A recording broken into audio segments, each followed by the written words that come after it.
Namanya tidak ada di absen. Baik, teman-teman, mohon on cam semua. Sesuai dengan RPS, Rencana Pembelajaran Studi dari program studi, itu kita kalau belajar online itu wajib on cam. Dan tidak ada yang mematikan kamera pada saat proses perkuliahan sedang berlangsung. Baik, untuk yang kemarin kebetulan Ibu tidak memberikan tugas ya.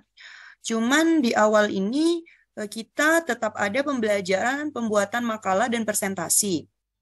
Nah, sebelum UTS itu setelah Ibu lihat di RPS itu kita masih ada 3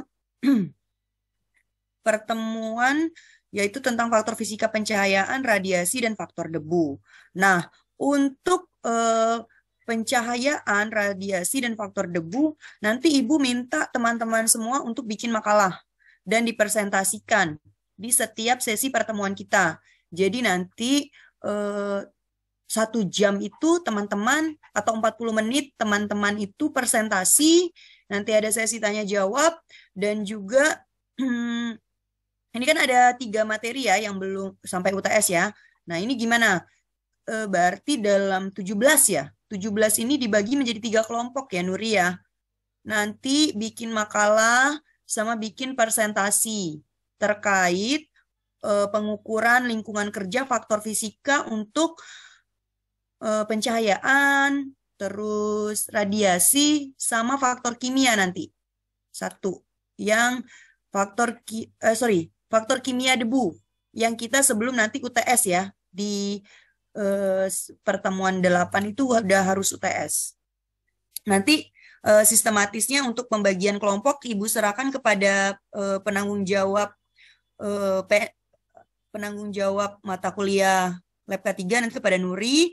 Terus nanti teman-teman diskusi nanti bagaimana untuk pembuatan makalahnya apanya nanti Ibu share di WhatsApp ya terkait apa aja yang komposisi dari makalah tersebut. Sama nanti bikin PowerPoint-nya untuk presentasi. Jadi di pertemuan selanjutnya itu udah kelompok untuk pencahayaan, terus nanti kelompok selanjutnya itu untuk radiasi, dan kelompok selanjutnya nanti pengukuran faktor kimia debu. Ya, nanti teman-teman, karena memang ada salah satu penilaiannya itu tentang pembuatan makalah dan juga presentasi hasil diskusi kelompok. Oke, baik, kita langsung aja mulai materi kita pada pagi hari ini. Ini yang tidak hadir siapa? Ini sudah hadir semua atau bagaimana nih? Ada 14, berarti baru 13 ya. Kemarin si Jack siapa? Pak Ibu namanya?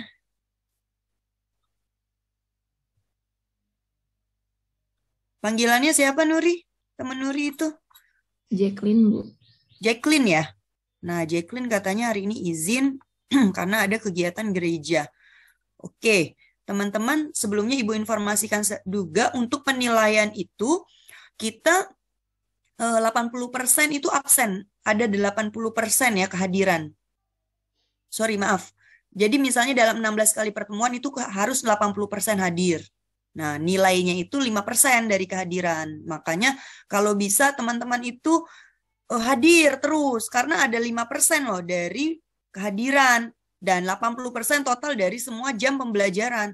Jadi kalau bisa jangan nggak hadir, sayang ya. Oke, baik.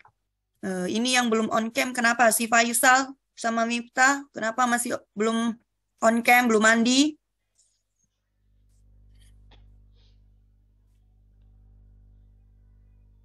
Di on cam dulu. Nggak niat kuliah apa gimana? Oke, ini kalau belum on cam semua Ibu nggak mulai nih.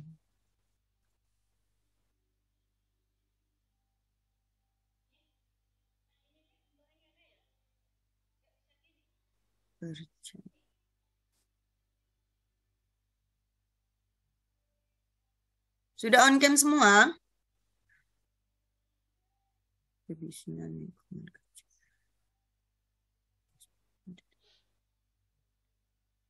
Sudah? Kemana Nuri temannya?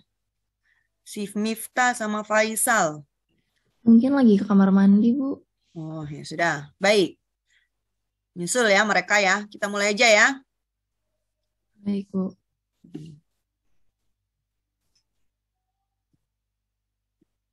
Izin share screen ya, Ibu ya.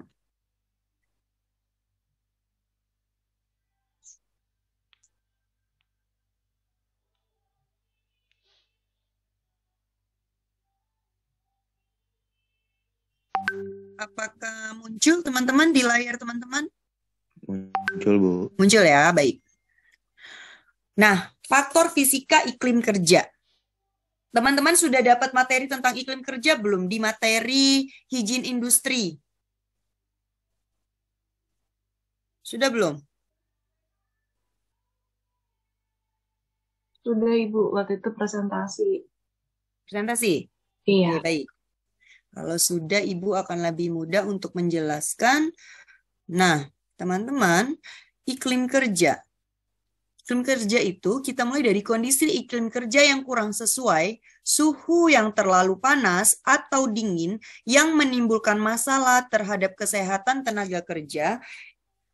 Itu dibilang iklim kerja, atau iklim kerja panas umumnya lebih banyak yang menimbulkan permasalahan bagi negara tropis seperti negara kita Indonesia, di mana suhu dan kelembaban udara itu sehari-hari relatif tinggi.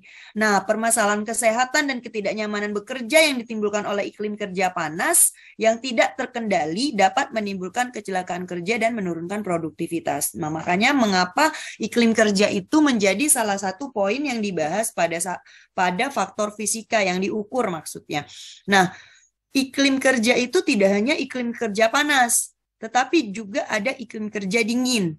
Ya, kita kan juga nggak nyaman kan kalau misalnya iklim itu terlalu dingin dan juga terlalu panas. Mengapa? Karena dapat menimbulkan, nah ini dia. Kalau pertukaran panas sendiri, kita bahas dulu iklim kerja panas ya teman-teman. Ini pertukaran antara panas tubuh dengan lingkungan terjadi melalui 3. Konduksi, yaitu melalui kontak tubuh dengan sekitar, konveksi, tubuh dengan udara sekitar, radiasi, pancaran panas tubuh dengan pancaran panas lingkungan. Sedangkan panas metabolisme tergantung pada aktivitas tubuh dan keadaan suhu sekitar. Nah, ini kita nggak bisa jauh-jauh dari pelajaran fisika ya. Pelajaran fisika itu kita kan perpindahan panas itu ada konduksi, konveksi, dan radiasi. Nah, iklim kerja panas itu adalah perpaduan antara suhu, kelembaban udara, kecepatan gerakan udara, itu laju ventilasi, dan panas radiasi, dengan tingkatan pengeluaran panas dari tubuh tenaga kerja sebagai akibat pekerjaannya. Nah, itu iklim kerja panas. Kalau tekanan panas, itu kombinasi antara suhu, kelembaban udara, kecepatan alir udara, dan suhu radiasi dihubungkan dengan produksi panas oleh tubuh yang dapat menimbulkan heat stress atau tekanan panas. Cara penilaian panas. Nah, apa saja? Nanti yang akan dinilai dari hasil pengukuran itu adalah WBGT Index, atau biasanya dalam bahasa Indonesianya indeks suhu basah dan bola, atau wet bulb and globe temperature index. Suhu temperatur indeks bisa juga disebut temperatur indeks atau indeks suhu basah dan bola. Kalau dibilang ISBB itu indeks suhu basah dan bola. Dan juga suhu basah alami dan kelembaban. Nah, teman-teman kemarin sudah belajar belum sudah ada diinfokan juga nggak cara pengukurannya seperti apa?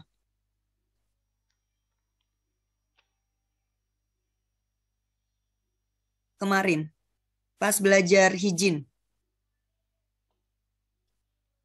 Halo. Kalau yang iklim kerja, kebetulan yang presentasi dari mahasiswa, Bu. Jadi nggak dikasih tahu cara pengukurannya. Presentasinya mahasiswa, karena Iya. kelompok ya? Enggak, individu. Oh.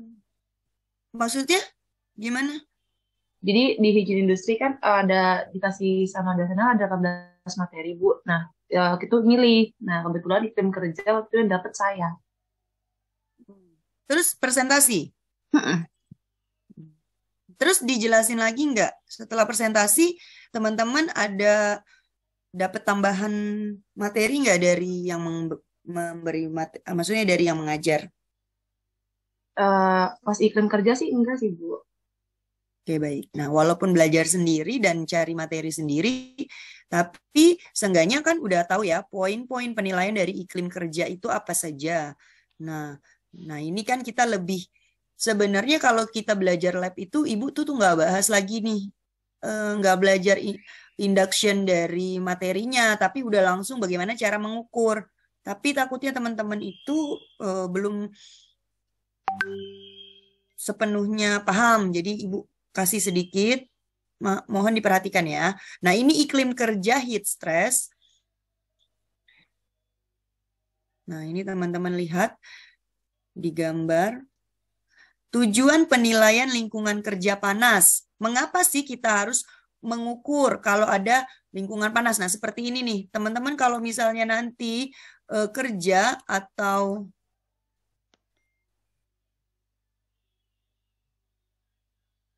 nah nih, ini kayak ini di peleburan ya teman-teman lihat ya, misalnya pabrik peleburan baja, terus yang baja-baja itu dia panas, bisa sampai 1400 derajat Celcius atau 1800 di melting seperti itu. Mengetahui tingkat keterpaparan dari tenaga kerja dan adanya terpapar tekanan panas.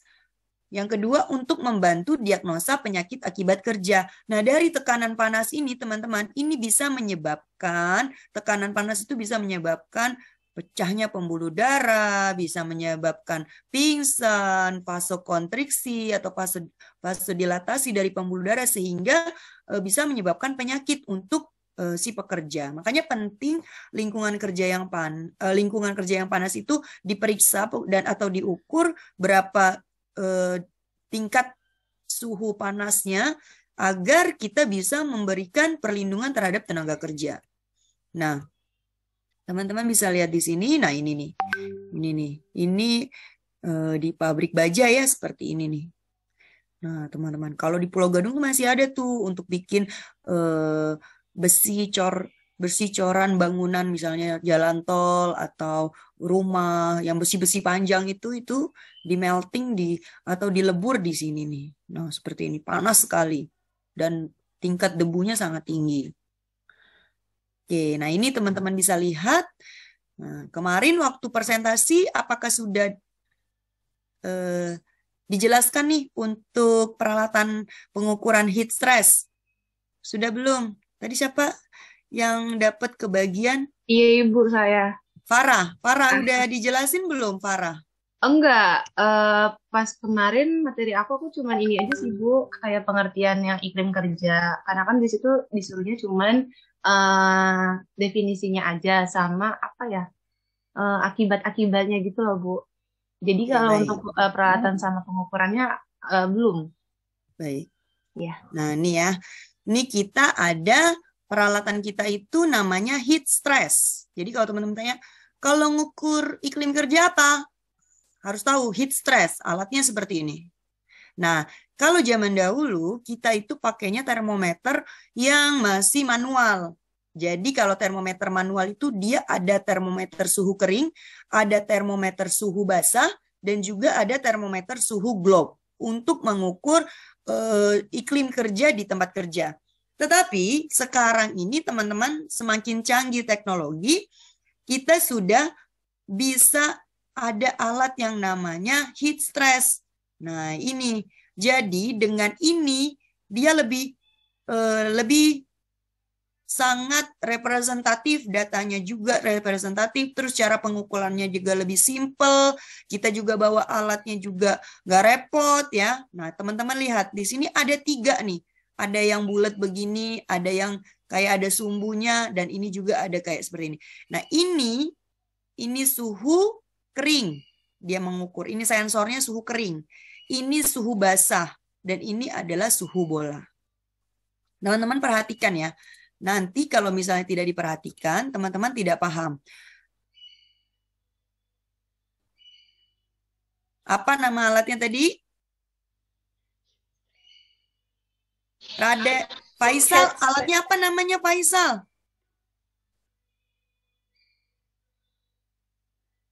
Faisal.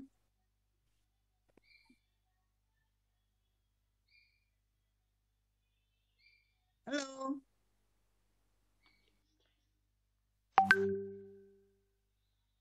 Ini tidur apa gimana, Faisal? Iya, Bu, habis dari kamar mandi, Bu.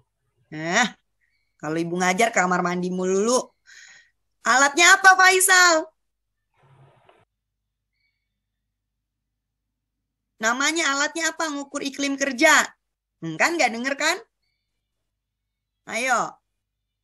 Dibantu, Miftah. Ini alatnya apa namanya? Heat stress, Bu. Nah, kamu kenapa nggak on cam? Takut Tadi nggak? On cam, takut kegantengannya dilihat teman-teman. baru bangun tidur, Bu. Maaf, Bu. Besok kalau kita presentasi, ibu maunya ke kampus aja deh.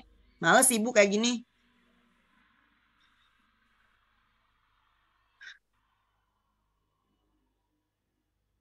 Oke, lanjut ya. Pokoknya on cam, ibu nggak mau. Kalau nggak on cam, ibu anggap nggak masuk. Udah pusing.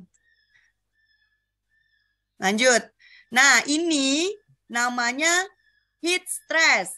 Ingat ya, heat stress. Jangan lupa. Jangan stres. Heat stress. Tekanan panas. Nama alatnya untuk mengukur iklim kerja heat stress namanya. Karena mungkin lebih kepada biar lebih diingat heat stress-nya ya.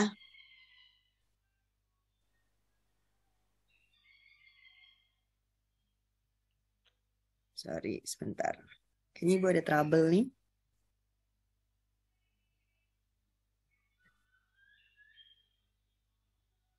Nah, Bella masih sakit, Bella.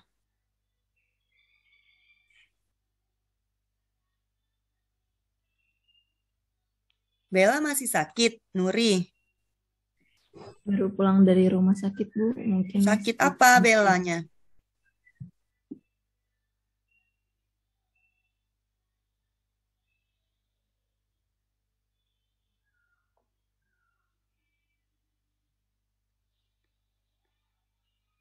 Muncul nggak sharean Ibu? Bella sakit apa? Sakit lambung, Ibu. Sakit lambung, Leo. Makanya yang benar. Sakit lagi lambungnya. Kenapa Ibu suaranya putus-putus? Oh iya, Bella makannya sekarang udah harus yang baik. Jadi 2 jam makan, jangan kosong perutnya kalau sakit lambung. Terus obat lambungnya diminum, jadi nggak sakit mah lagi. Iya Ibu. Baik. Nah ini peralatannya seperti ini teman-teman. Nah ini ada air yang akan diisi di sini karena ini adalah suhu basah. Ya nanti. Tapi pada saat kita membawa alat, nanti ini harusnya dikosongin karena agar tidak tumpah dan tidak merusak alat. Jadi emang harus hati-hati juga karena alat ini sangat sensitif. Baik, nah metode pengukuran parameter tekanan panas itu ada indikator berdasarkan analisis pertukaran panas. Heat stress.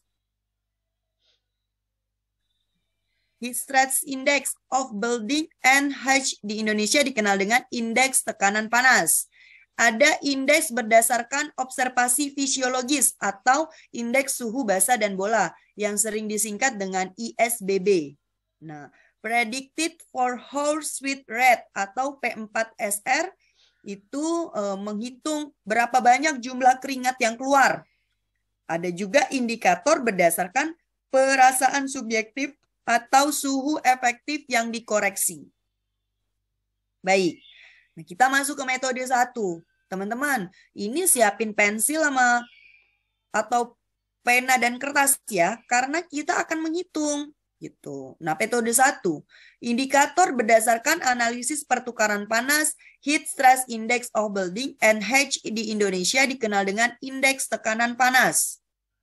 Gimana sih indeks tekanan panas? Nah, penilaian indeks tekanan panas atau heat stress index of building NH itu parameter ini didasarkan pada kebutuhan panas penguapan yang digunakan untuk menghilangkan penimbunan panas yang disebabkan oleh beban panas dan penguapan maksimum yang dapat dihasilkan oleh seseorang pada kondisi kerja tertentu.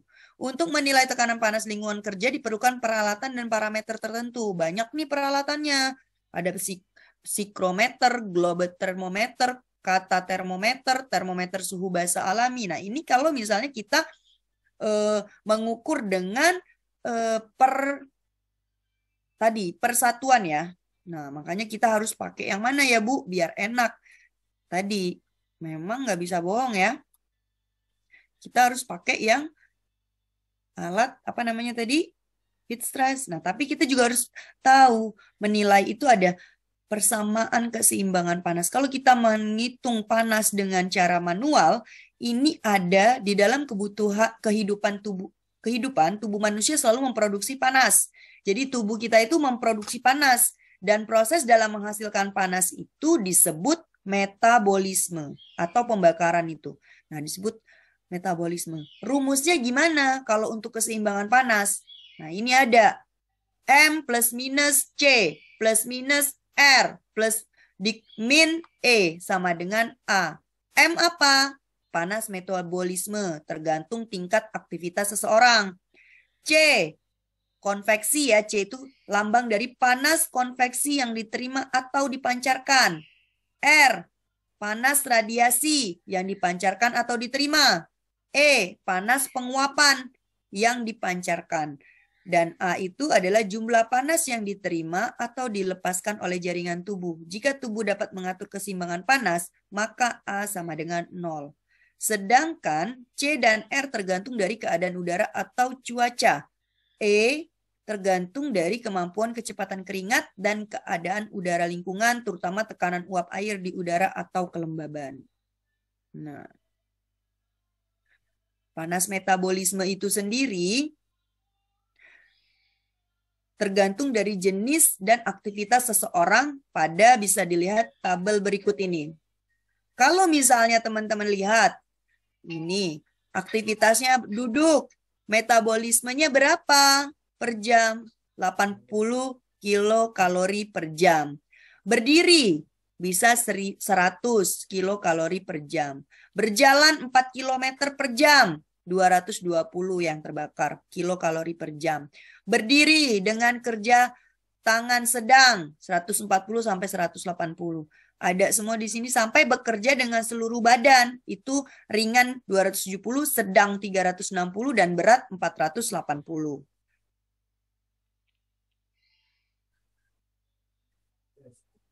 Perpindahan panas melalui 3 cara. Ada panas konduksi tadi yang Ibu bahas. Ada konduksi, konveksi, radiasi. Ini perpindahan panasnya. Jadi harus tahu. Panas konduksi itu perpindahan panas yang terjadi dengan kontak langsung dengan benda cair atau padat. Nah, perpindahan panas secara konduksi sangat kecil sehingga dapat diabaikan. Kalau panas konveksi, perpindahan panasnya berlangsung dengan perantara media udara. Panas media udara, panas yang diterima atau dilepaskan tubuh tergantung dari suhu kulit dan suhu udara yang dipengaruhi juga oleh kecepatan udara. Nah, teman-teman, untuk perpindahan panas dan ini juga ada rumusnya. Apa rumusnya? 6V pangkat 0,6 dikurang TA dikurang 35 di dalam kurung ini kilokalori per jam. C itu apa? Panas konveksinya. V, kecepatan gerakan udara. Meter per detik satunya. Ini laju ventilasi yang di pangkat 0,6. Dan TA sendiri itu suhu udara. Jadi suhu udaranya berapa? Nah, kita masukkan ke sini. TA dikurang 35. Gitu. Oke, dicatat rumusnya, diingat. Nanti kalau ujian ada yang keluar, teman-teman udah bisa menghitung. Ya. Nah, panas radiasi juga ada sendiri rumusnya.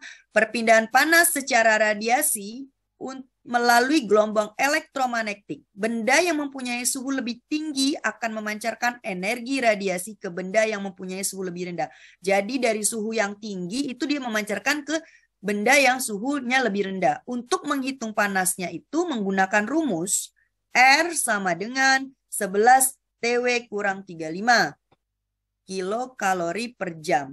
Dan TW itu kita hitung dulu. Gimana ngitung TW? TG ditambah 14,4, V 0,5, TG dikurang TA, di mana R itu adalah panas radiasi, TW suhu radiasinya berapa, TG suhu globnya berapa, TA suhu udara dan suhu kulit dianggap 35 derajat. Jadi TA nanti dimasukkan 35 derajat kalau teman-teman menghitung. Nah, banyak banget ya rumusnya ya. Iya, kalau pelajaran faktor fisika kita harus banyak belajar rumus karena memang fisika ya. Kita nggak bisa lari dari fisika dan matematika. Jadi teman-teman jangan bosan karena faktor fisika kita ada banyak ya. Termasuk nanti yang akan teman-teman bikin makalah. Kecepatan gerakan udara sangat memegang peranan penting dalam suatu lingkungan tempat kerja. Untuk menghitung kecepatan gerakan udara dengan rumus, nah ini yang laju ventilasinya ya, kecepatan udaranya gimana? V di dalam kurung 1/B dalam kurung H per TRT per TA dikurang A dikuadratkan, di mana H adalah daya pendinginan. TRT harga rata-rata dari range temperatur. Jadi range temperaturnya berapa, suhu udaranya berapa, A dan B adalah konstanta untuk kata termometer. Ini teman-teman hanya untuk sebagai tambahan ilmu teman-teman. Dan juga ini ada perhitungan parameter untuk tekanan panas. Nanti ada ITP, indeks tekanan panas, EREC atau panas penguapan yang dibutuhkan, Emax panas penguapan maksimum. Nah ini nanti akan Ibu bagikan rumusnya. Indeks tekanan panas sendiri ada pengaruh fisiologis dan higien yang bertahan dengan pemaparan 8 jam pada jenis HSI. HIS, strain hawa dingin, kondisi di mana seorang memerlukan recovery dari pemaparan panas.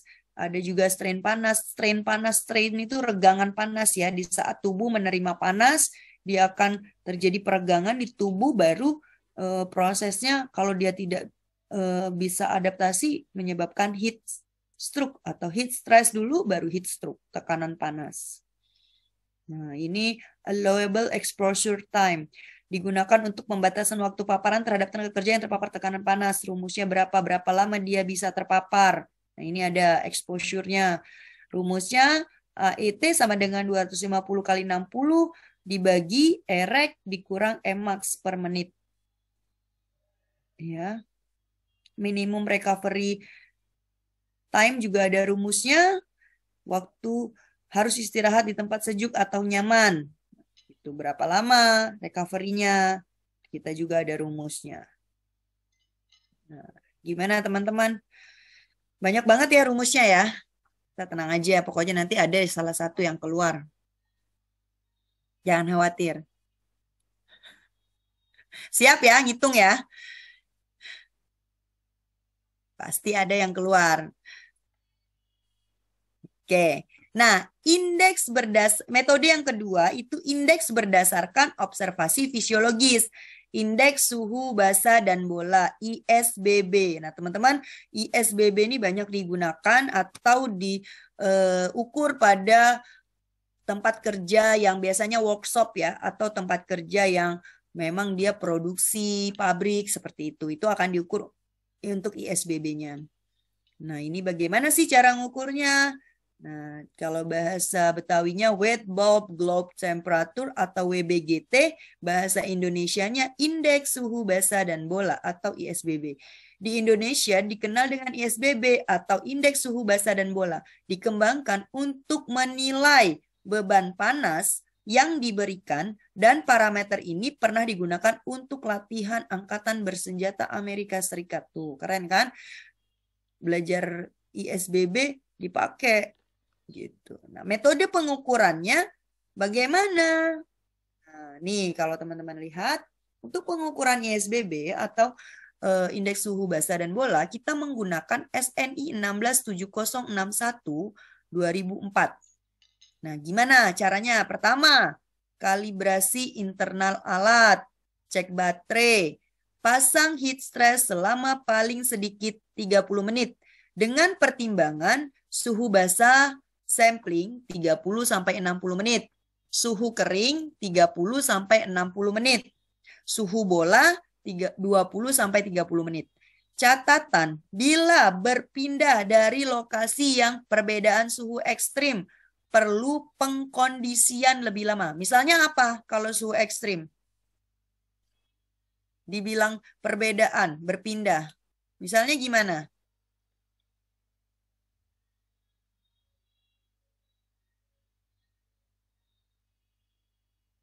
Miftah, gimana Miftah?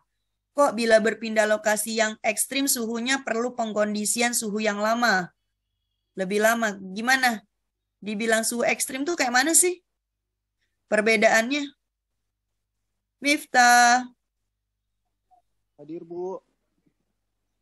Dibilang suhu perpindahan suhu yang berpindah nih, kita habis ngukur dari perbedaan suhu ekstrim tuh apa maksudnya? Perpindahan suhu. Ibu, sebelumnya izin off cam nih, Bu. Saya sinyalnya soalnya pakai kuota, nggak ada sinyal. Jadi perpindahan suhu ekstrim itu yang dimaksud misal dari suhu normal, habis itu memasuki suhu yang lebih dari suhu normal, kayak di atas suhu ruang, Bu. Misalnya, suhu normal berapa? Suhu ruang berapa? Semisal kalau lagi di suhu ruang itu kan masih sekitar antara 30-an derajat, memasuki ruangan yang emang buat semisal pembuatan besi-besi panas itu kan lebih di atas 40 lebih gitu ya, Bu ya. Ruangannya kayak gitu itu disebut suhu ekstrim. Hampir ya. Oke. Kenapa? Kurang bagus sinyalnya. Iya, Bu, gangguan jadinya pakai kuota. Oke. Baik. Nah, kalau misalnya kita bilang perbedaan suhu ekstrim itu begini. Kita habis ngukur dari tempat yang panas, terus tiba-tiba kita harus ngukur nih di suhu ruangan yang hanya 26, 25 sampai 27. Nah, kita habis ngukur dari luar yang panas atau ngukur dari tempat kerja yang panas. Misalnya suhunya 30 atau 40. Nah, itu. Nah, penyesuaiannya dari panas ke dingin itu kita diamkan dulu biasanya 30 sampai biasanya 1 jam, 30 menit sampai 1 jam. Baru kita bisa ngukur lagi di suhu yang dingin, ya. Jadi dari panas ke dingin tuh kita harus mengadaptasi dulu alatnya. Hampir benar ya, Miftah ya. Oke, baik. Nah, setelah itu, letakkan alat-alat tersebut di atas pada titik pengukuran dengan lambung termometer setinggi 1 meter sampai dengan 1,25 meter dari lantai. Waktu pengukuran dilakukan 3 kali dalam 8 jam kerja, yaitu pada awal shift, pertengahan shift, dan akhir shift kerja. Dibaca suhu kering, basah, dan globe. Kemudian catat sumber panas dan apakah ada sinar matahari yang masuk. Jadi kita juga harus kasih keterangan. Sumber panasnya apa? Misalnya pembakaran atau peleburan baja. Ditulis. Pembakaran atau peleburan baja. Terus sinar matahari yang ada sinar matahari yang masuk nggak? Tulis. Misalnya sinar matahari masuk secara langsung. Tulis di situ juga. Nah, ISBB digunakan untuk menghitung atau menetapkan pengaturan berapa persen waktu kerja dan berapa persen waktu istirahat per jam untuk pekerjaan-pekerjaan dengan beban kerja ringan, sedang, dan berat. Kalau di luar ruangan ada pengaruh panas radiasi. Ya, kalau di luar ruangan itu kita rumusnya itu 0,7 suhu basa alami ditambah 0,2 suhu globe ditambah 0,1 suhu udara. Untuk dalam ruangan dengan rumus indoor 0,7 suhu basa alami ditambah 0,3 suhu globe. Nah, jadi kalau ISBB rata-rata juga itu ada rumusnya. Gimana? ISBB 1 dikali waktunya berapa ditambah ISBB 2 ditambah waktunya berapa ditambah ISBB sampai ke berapa kali kita ngukur sampai waktunya berapa ditambah waktu yang dijumlahkan. Nah, begini contohnya. Nah, ini dia rumus. ISBB rata-rata suhu indeks basa bola, ISBB 1 pengukuran 1, ISBB 2, ISBB pengukuran 2, terus ISBB sampai ke N. Dan suhu basa alami itu SBA Ya, SK itu suhu kering, SB itu suhu bola. T1, T2 itu lama waktu pengukuran pada ISBB 1 dan ISBB 2 dan selanjutnya dan seterusnya. Oke. Nah, misalnya contoh kasus. Seorang pekerja dengan berat badan 75 kg melakukan suatu pekerjaan di luar ruangan yang menghasilkan kalori 335 kilokalori per jam. Pola kerja yang dilakukan di tempat panas adalah 30 menit bekerja dan 30 menit istirahat setiap jam. Pakaian yang digunakan adalah coveralls. Jadi kita juga harus memperhatikan pakaian si pekerja. Jadi dengan pakaian ini akan ada hitung-hitungannya ya teman-teman ya. Apabila hasil pengukuran iklim kerja panas adalah 28,5 derajat Celcius, apakah pekerja tersebut terpajan iklim kerja panas melebihi nilai ambang batas? Nah, kita lihat. Gimana cara menyelesaikannya dengan soal misalnya ada contoh kasus seperti ini. Dari kasus di atas ISBB-nya berapa tadi? 28,5 sudah didapat ya di sini ya. Nih. Nah, beban kerjanya berapa?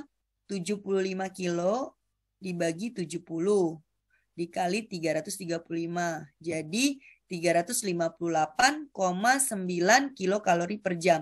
Termasuk ini nanti ada kategori nanti Ibu jelaskan. Beban kerja berat. Nah, pola pajanannya 30 menit kerja, 30 menit istirahat setiap jamnya. Pakaiannya itu coverall plus 0 kalau pakai coverall. Nah ini.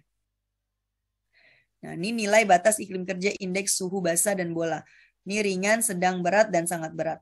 Berdasarkan tabel, tadi kan didapat ISBB-nya 28,5 ya. Maka pajanan terhadap pekerja itu gimana? Dia tadi pekerjaannya jenisnya apa? Berat ya, termasuk beban kerja berat. Di sini tadi dia 28. Berat itu 28. Nah, maka pajanan terhadap pekerja tidak melebihi nilai batas iklim kerja panas. Dia waktu kerjanya tadi berapa? 30 ya. Nah, di sini 25 sampai 50% aja begini. Dia tadi kan cuman nggak sampai 30 ya. Di sini aja yang sedang begini, yang berat nggak ada. Kalau yang 50 dia berapa? Ini kan 50% sampai 75%, 27,5. Kalau berat tadi. Dia tadi masuknya kemana persentasenya? Sini ya, 27,5. Dia masih 28, dia itu sedang apa berat tadi? Berat ya. Berat. Nah, di sini dia 29,0.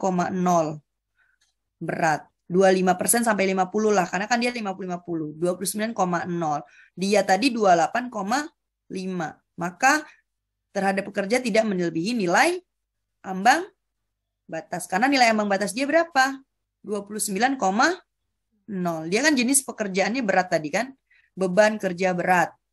Nah, begitu ya. Jadi kita comparingnya ke nilai yang ada di Peraturan Menteri Tenaga Kerja nomor 5 tahun 2018. Baik. Nah, Bu, kalau misalnya kita ada beberapa kali pekerja ini pindah-pindah lokasi, terus dia itu bagaimana Bu cara menghitungnya gitu. Nah, ini juga ada contohnya teman-teman. Seorang pekerja dengan berat badan 60 kilo melakukan suatu pekerjaan di beberapa lokasi yang terpajan panas dengan waktu yang berbeda-beda. Lokasi A, hasil pengukuran ISBB-nya 30 derajat Celcius selama 1 jam. Lokasi B, hasil pengukuran ISBB-nya 29 derajat Celcius dengan waktu 120 menit. Dan lokasi C, hasil pengukurannya 29,5 derajat Celcius selama 30 menit. Pekerja beristirahat di lokasi dengan ISBB 25 derajat Celcius di tempat istirahatnya. Pekerja tersebut melakukan pekerjaan dengan kategori beban kerja ringan. Di ketiga lokasi pakaian yang digunakan adalah coverall. Apakah pekerja tersebut terpajan iklim kerja panas yang melebihi nilai ambang batas? Nah, penyelesaiannya bagaimana? Kita lihat dari kasus di atas, ISBB lokasi A berapa? 30 ya tadi. Waktunya 60 menit. ISBB lokasi B, ini B, 29 derajat dengan waktu 120 menit. ISBB lokasi C 29,5 derajat dengan waktu 30 menit. Beban kerja termasuk ringan di sini. Nah, jenis coverall. Gimana cara ngitungnya? Nah, berdasarkan tabel ISBB, nih 30 derajat plus 1 kan jam ya. Ini yang kedua 2 jam. 29 derajat kali 2 dikali ya. 29,5 dikali 0,5 karena cuma setengah jam. Ditambah 25 derajat. Tadi waktu istirahat dikali 4,5. Maka hasil yang didapat adalah 26,9 derajat Celcius. Berdasarkan tabel di atas dengan ISBB 29, derajat Celcius, maka pajanan terhadap pekerja tidak melebihi nilai ambang batas. Tadi 26,9. Dia itu ringan. Ringan masih, nah di sini kalau ringan dia ini masih sekitar 30-an ya di sini. Nah, dia tadi 26,9 derajat Celcius. Berarti dia tidak melebihi nilai ambang batas. Seperti itu. Nah, ini lembar kerjanya, formulir hasil pengukuran parameter ISBB. Ada suhu basah alami, suhu basah, suhu kering, indeks suhu basah, dan bola. Sumber panasnya apa dicatat begitu. Nah, ini ada peraturan Kepmen NAB iklim kerja yang sebelumnya. Di sini ada yang terbaru Permenaker 5 nomor Permenaker 5 tahun 2018. Nilai ambang batas iklim kerja lingkungan kerja ini ada yang pekerjaan jenisnya apa, ringan, alokasi waktu kerja dan istirahatnya 75% kerja, 100%, 50% sampai 75%, 25 sampai 50%, 0 sampai 25%. Ini ringan, sedang, berat, dan sangat berat kategorinya. Baik. Nah, ini tadi ada laju metabolik ya. Kalau berdasarkan Permenaker 5 itu istirahat, laju metabolik rata-ratanya itu 65. Jadi 55 sampai dengan 70 lah. Itu W per meter persegi. Laju metabolik rata-rata 105. Nah, ini istirahat dan duduk. Kalau rendah, pekerjaannya apa saja. Nah, tadi sedang apa saja. Gitu kan. Di sini ada kategorinya. Terus berat bagaimana? Dia yang bilang rendah, sedang, berat, dan sangat berat. Pekerjaan berat tuh angkat beban berat, mencangkul, menggergaji gitu. Kalau kantoran berarti kita termasuk ringan. Kalau pekerjaan sedang itu mengoperasikan traktor, memaku, mendorong gerobak gitu. Pekerjaan-pekerjaan yang sedang. Kalau yang pekerjaan sangat berat itu menggali, menaiki tangga, berjalan cepat gitu ya. Yang berat, ini sangat berat nih. Kalau yang berat tadi angkat beban berat, mencangkul, bergaji ya. Jadi kita harus mengklasifikasikan juga jenis pekerjaan dari si pekerja yang terpapar panas tersebut agar kita dapat melihat gitu. Dia masuk kategori pekerjaannya apa, ringan, sedang, berat, sangat berat. Nah ini juga kalau berdasarkan Christensen tahun 1991, dia di ILO Geneva ada juga karakteristik pekerjaan berdasarkan metabolisme ya. Gimana sih Bu? Ini kayak gini. Dia ringan, konsumsi oksigennya berapa liter per menit, ventilasi parunya berapa, suhu rektalnya berapa, denyut jantungnya berapa. Ini lebih kepada penggunaan oksigen, terus suhunya bagaimana, dan juga denyut jantungnya berapa. Teman-teman nanti bisa dibaca. Kita langsung. Nah, penilaian beban kerja berdasarkan tingkat kebutuhan kalori itu juga ada SNI-nya di 7269/2009. Nah, ini tadi yang Ibu bilang, Bu, kenapa ada jenis pakaian segala, Bu? Karena nanti kalau misalnya pakaiannya itu ada yang pakaian kerja 2 lapis, nanti dari hasil perhitungan itu ditambah 3. Tapi kalau coverall itu ditambah 0,5 yang bahannya polipropilen ya. Tapi kalau coverall bahan polyolefin itu +1. Nah, coverall anti uap itu +11. Gimana sih Bu bajunya Bu? Nah, ini teman-teman bisa lihat. Ini pakaian kerja, kemeja, lengan panjang, dan celana panjang. Ini biasa. Nah, pakaian kerja coverall itu seperti ini. Nih. Terus yang coverall berbahan SMS polipropilen seperti ini gitu. Pakaian kerja coverall wear pack dengan polyolefin. Ini tadi ya, sesuai nilai tadi. Yang rangkap 2 ini.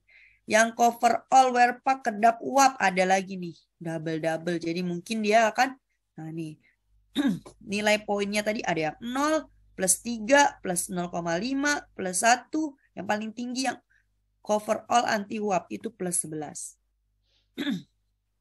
Ini berdasarkan Permenkes 70 tahun 2016. Nah ini pakaian ini ada di SNI. Oke, tadi itu iklim kerja panas. Ada yang ditanyain nggak teman-teman? Terkait iklim kerja panas. Sampai sini.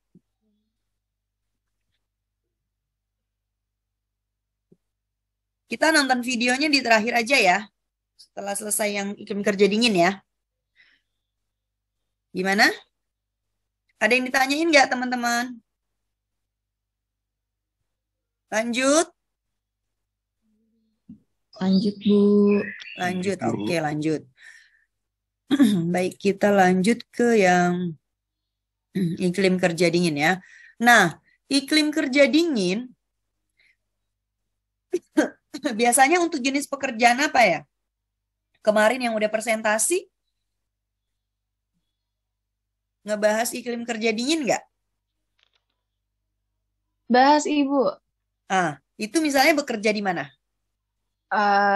Bentar, aku coba buka Word-nya dulu. Lupa. Teman-teman yang lain gimana? Jangan itu dong. Yang dengar gimana kemarin hasil Tadi presentasi? apa Bu? Iklim kerja dingin ya Bu? Iya. Iklim Cold kerja dingin. stress. Kalau tadi kan heat stress. Cold stress. Jadi Dan kita mau tuh ada jawab, dua Dan, ya. apa, Kalau Dan? kerja terlalu panas, nah kita jadi kayak kekurangan cairan, bisa menyebabkan vasokonstriksi kalau dia kedinginan, vasodilatasi kalau panas, pembuluh darahnya jadi melebar, sehingga misalnya cairannya kurang, tekanannya panas, bisa menyebabkan pembuluh darahnya pecah. Gitu. Heat stress, bisa stroke. Kalau cool stress juga bisa menyebabkan vasokonstriksi, pembuluh darah di dalam tubuh mengecil, menciut. Nah, bisa menyebabkan tekanan juga gitu loh. Makanya kalau kita terlalu dingin dan terlalu panas juga nggak bagus. Makanya harus suhu yang normal. Berapa suhu normal? Berapa suhu normal?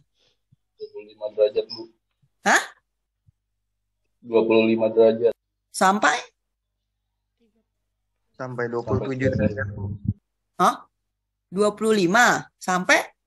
29, Bu. Apa sumbernya tuh?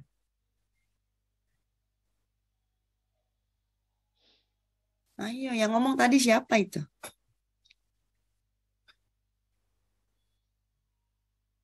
Mahasiswa kalau ngomong harus ada sumbernya loh.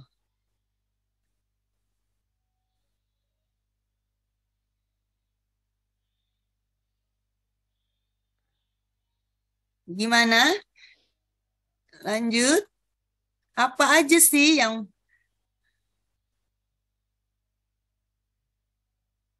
parah ya, yang presentasi ya kemarin ya? Iya Ibu. Berapa Kalau slide parah? slide-nya sih nggak banyak, cuman bentar. Tapi kalau aku yang di iklim kerja ngebahasnya ini faktor-faktornya Bu. Jadi kayak umur, jenis kelamin, kebiasaannya, suhu udaranya, masa kerjanya, sama lama kerja gitu. Oh. Terus suhunya? Suhu ininya, suhu iklim yang dinginnya Bu. Itu kan karakteristik dari pekerja ya, lebih ke karakteristik pekerja. Terus faktor lingkungannya apa? Bentar, aku baca ulang. Kita kalau bicara variabel independen sama variabel dependen ya, kayak gitu kan. Nah, sekarang dependennya itu apa? Iklim kerja. Faktor-faktornya apa? Kan karakteristik, variabel bebasnya apa? Yang lingkungannya yang kayak ini ya, Bu. Bentar. Lingkungan kerja fisik, lingkungan kerja kimiawi, biologis, psikologis gitu bukan, Bu? Bukan. Bukan, maksudnya gini, faktor lingkungan kerjanya itu kan iklim kerja. Iklim kerjanya itu iklim kerja dari tempat kerjanya. Nah, iklim kerjanya itu apa? Iklim kerja panas atau iklim kerja dingin gitu. Kalau kita bicara iklim di lingkungannya itu kan tadi kita sudah bahas nih, Ibu sudah bacain semuanya sampai contoh-contohnya. Dia bekerja di tempat kerja dengan suhu hasil pengukuran ISBB sekian, sekian, sekian. Nah, itu untuk iklim kerja panas. Nah, sekarang kita bicara iklim kerja dingin.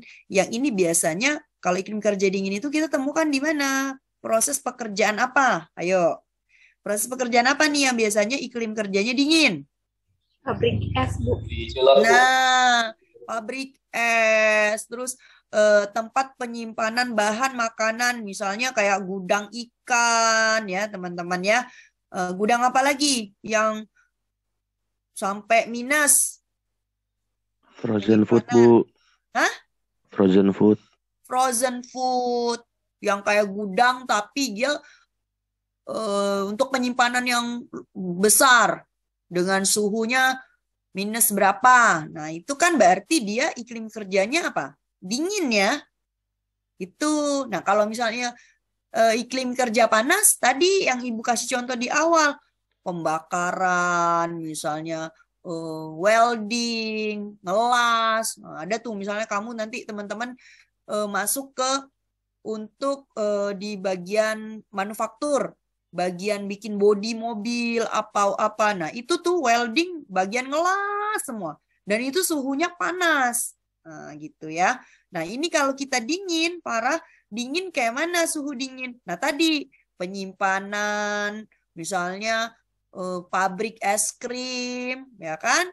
Pabrik es krim, penyimpanan frozen food, tempat penyimpanan ikan, gudang penyimpanan ikan, atau penyimpanan bahan-bahan makanan yang lain ya, yang dalam jumlah besar. Ya, nah itu suhunya pasti sangat dingin, ya kan? Nah, gimana Bu? Kalau kayak gitu sangat dingin, gimana sih Bu kita menilainya? Nah, tetap ada di sini. Nah, ini ada tabel ya. Ini tabel berdasarkan Permenaker 5. Nanti teman-teman bisa buka di Permenaker 5. Permenaker 5 kan bisa di-download ya. Saya harap teman-teman ini kalau udah belajar lab K3, teman-teman download lah Permenaker 5 tahun 2018. Nanti teman-teman baca. Nah, ini ada standar iklim kerja dingin, cool stress. Ada kecepatan angin. Berapa aja kecepatan anginnya? 5, 10. Nah, ini kecepatan angin yang lebih besar dari 40 mph memiliki beberapa dampak tambahan katanya. Terus nih suhu temperatur aktual mulai dari 10 derajat Celcius, 4,4, minus 1,1, minus 6,7, sampai minus 51,1. Nah, ini ada kategorinya teman-teman. Ada sedikit berbahaya. Tadi dia kategorinya sampai dengan mana ekuivalennya? Nah, nih minus 27,8 ya. Nih, lihat batasnya ya teman-teman ya. Nih 2,2 derajat sampai sini. Minus berapa tadi? Nih, sedikit berbahaya. Sampai nih, minus 28. Ini lihat suhu temperatur aktual yang di atas ya. Nah, ini hubungannya sama kecepatan anginnya juga ya. Bahaya meningkat. Berapa? Minus 31 sampai minus 55. Nah, sangat berbahaya. Itu minus 58 sampai dengan minus 100. Nah, ini berpotensi menyebabkan pembekuan pada bagian tubuh yang terpajan dalam waktu 1 menit. Tubuh kita aja bisa membeku, teman-teman. Nah, misalnya kayak orang mendaki, pendaki gunung ya, yang di Mount Everest ya, itu dia kan, kalau dia membeku, nah, sudah membeku, fase kontrisi. Aliran darahnya nggak lancar ke otak, jadi otak nggak dapat aliran darah, sehingga terjadi cold stroke, atau tekan stroke dingin.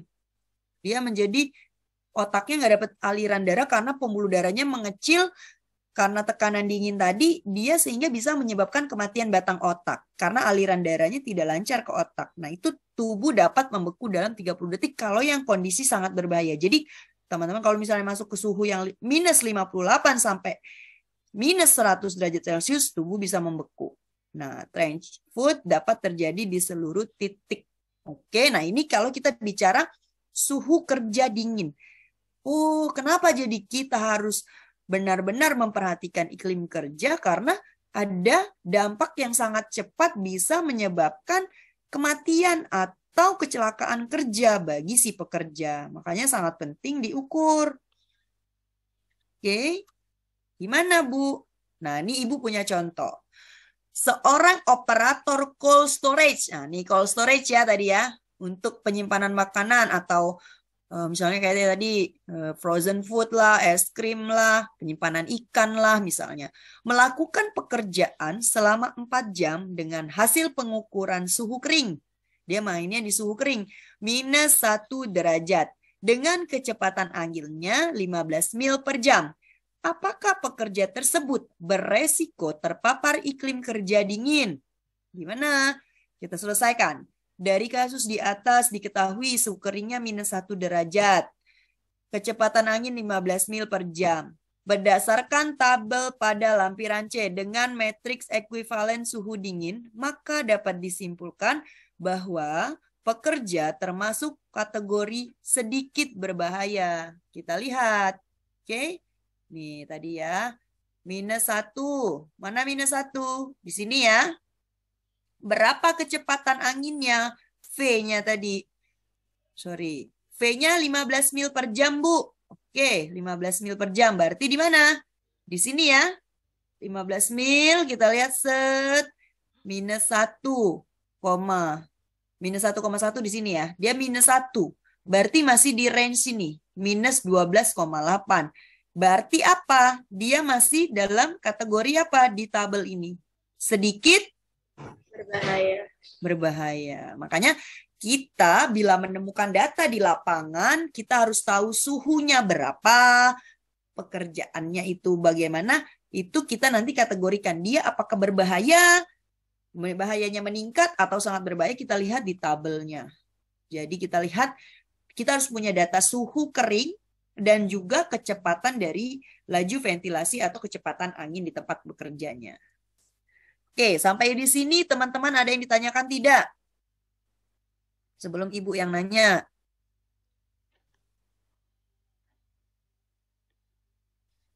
Halo.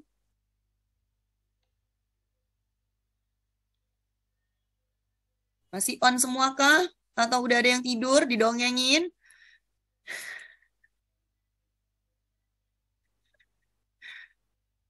Ntar lagi kita mau UTS loh.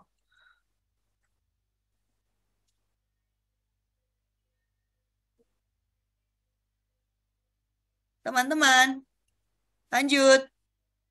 Paham nggak yang iklim kerja dingin, tekanan dingin? Sampai sini ada yang ditanyakan nggak? Udah ngerti belum cara ngelihat tabelnya? Ini. Ada pertanyaan? Enggak, Bu. Bisa ya? Kalau ada contoh soal bisa ya? Insya Allah, Bu. Oke, baik. Nah, nanti kita belajar pelan-pelan.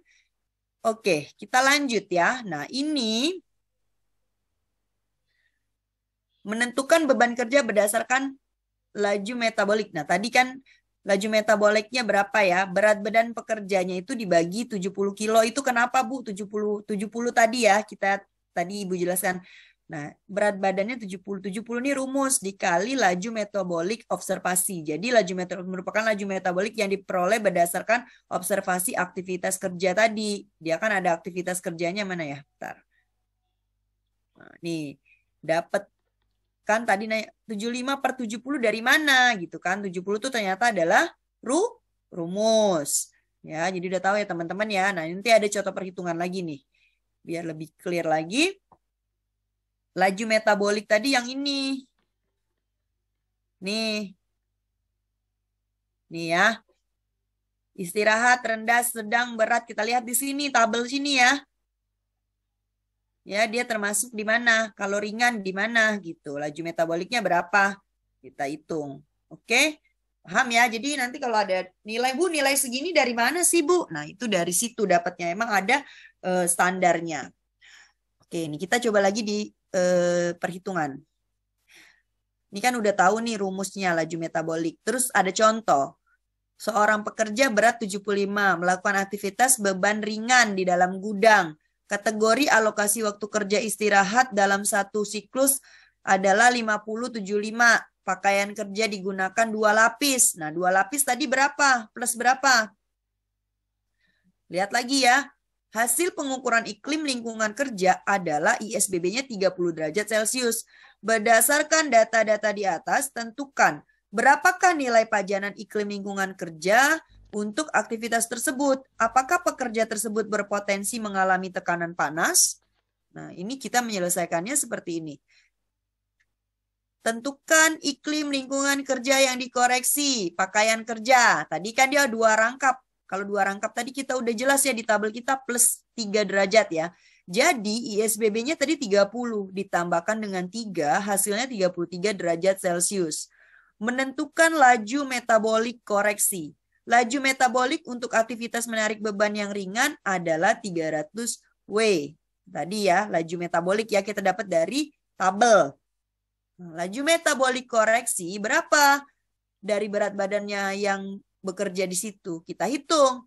75 dibagi 70 rumus dikali 300 hasil tabel jadi dapat 321,4286. Masih kategori sedang. Ya, tadi kategori sedang. Jawab pertanyaan. NAB-nya untuk ISBB itu 50 sampai 75, laju metabolisme sedang itu adalah 29 derajat Celcius. Pekerja terpajan iklim lingkungan kerja melebihi dari NAB. Dia tadi kita dapat berapa? ISBB ditambah pakaiannya 33, teman-teman. Nah, kalau di tabel tadi 50 sampai 75 29. Nah, jadi pekerja tersebut kalau dia bandingkan hasilnya dengan NAB 33 derajat dibandingkan 29 derajat, maka dia berpotensi mengalami dampak fisiologis heat strain. Baru heat strain itu apa? Regangan panas. Nah, nanti belum jadi heat stroke ya, tapi sudah berbahaya. Oke. Dari kasus di atas, maka dapat disimpulkan bahwa pekerja yang melakukan aktivitas menarik beban ringan di dalam gudang terpajan oleh iklim lingkungan kerja yang melebihi NAB dan berpotensi baru berpotensi mengalami dampak fisiologis yaitu heat strain. Nah, sampai sini ada yang ditanyakan nggak? Teman-teman, kalau kurang jelas tanya.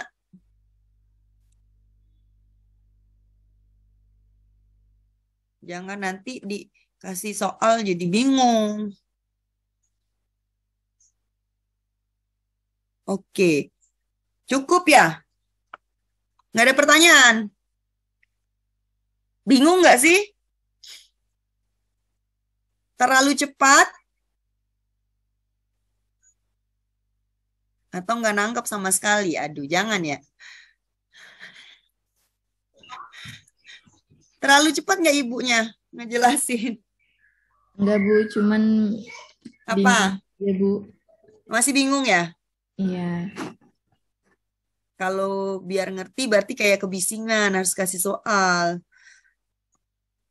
Terus dicerna dulu, Bu, kayaknya. Oke, ya Harus udah dites kita dulu. lanjut ya. Nanti kita nonton video deh untuk pengukurannya dulu. Nanti sambil berjalan kita akan belajar menghitung. Karena menghitung memang harus kita dengan banyaknya menghitung atau banyak belajar kasus, nanti lama-lama teman-teman akan terbiasa. Baik. Nah, ini metode prediktif tadi yang Ibu bahas di depan itu untuk predicted for horse with rate atau P4SR. Nah, gimana? Ini kalau kita pakai menilaikan berdasar keluarnya keringat selama 4 jam untuk tenaga kerja yang sudah beraklimatisasi. Jadi dia Kalau udah kena panas, dia keringetan. Nah, harga P4SR tidak boleh melebihi dari 4 liter. Gimana nih keringet kok diukur ya teman-teman. Nah nih 4 liter, sedang yang belum beraklimatisasi tidak boleh lebih dari 3 liter. P4SR dihitung dengan suatu grafik nomogram dengan melihat aktivitas tenaga kerja dengan kondisi pakaian yang dipakai. Jadi pakaian itu makanya tuh, lu jangan salah fashion kata orang bilang. Lu jangan salah fashion deh. Nah nih, kenapa orang bilang jangan salah fashion? Ternyata pakai baju itu juga harus menyesuaikan dengan tempat yang kita akan datengin. Ini panas, apa dingin, apa biasa aja. Itu penting. Jangan datang ke tempat panas, pakainya yang tebal, tambah panas. Atau ke tempat yang dingin, pakainya yang tipis. Nah, juga nggak boleh. Makanya kita harus, kalau teman-teman udah belajar K3, iklim kerja, jadi teman-teman sekarang udah mulai paham. Oh iya ya, ini kayaknya dingin nih. Nah, gimana? Pakai bajunya gimana? Kalau panas, nggak boleh terlalu tebal, nggak boleh terlalu tipis juga ya kan? Kalau panas, kalau terlalu tipis juga bisa menyebabkan langsung ke tubuh kita pancaran radiasi panasnya. Jadi kita harus benar-benar bijak tidak saat menggunakan pakaian. Baik, kita lanjut. Indikator P4SR itu apa saja? Ada suhu udara kering, suhu basah, suhu bola, radiasi, kelembaban udara, kecepatan gerakan udara, beban kerja per meter persegi, permukaan tubuh atau W per meter persegi. Nah, ini ada rumusnya. IK34J, indeks kecepatan dari keluarnya keringat. Indeks kecepatan keluar keringat atau IK34J. Nah, rumusnya gimana? IK34J ditambah 0,014 M dikurang 54 untuk semi nude. Kalau dia overall 1 sama dengan IK34J ditambah 0,014 M dikurang 54.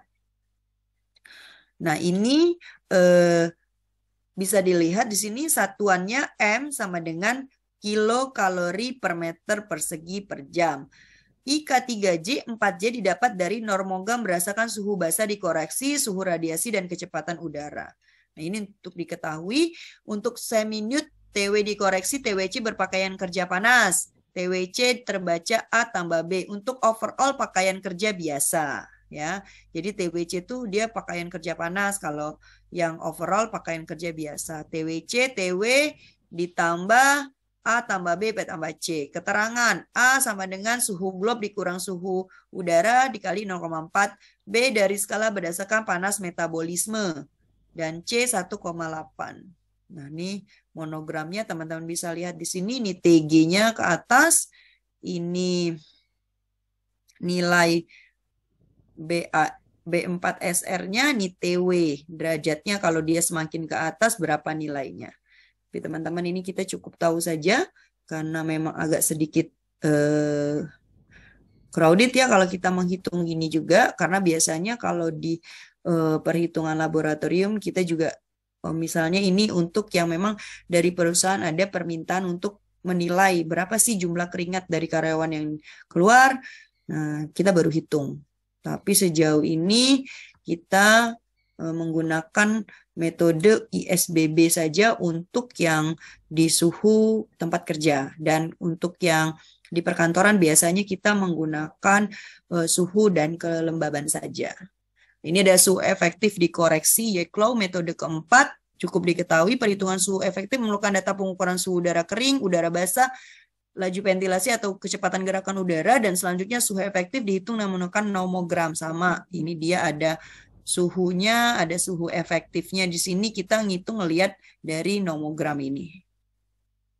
Baik, pengendaliannya tuh seperti apa sih kalau misalnya ada tekanan panas? Seperti ini.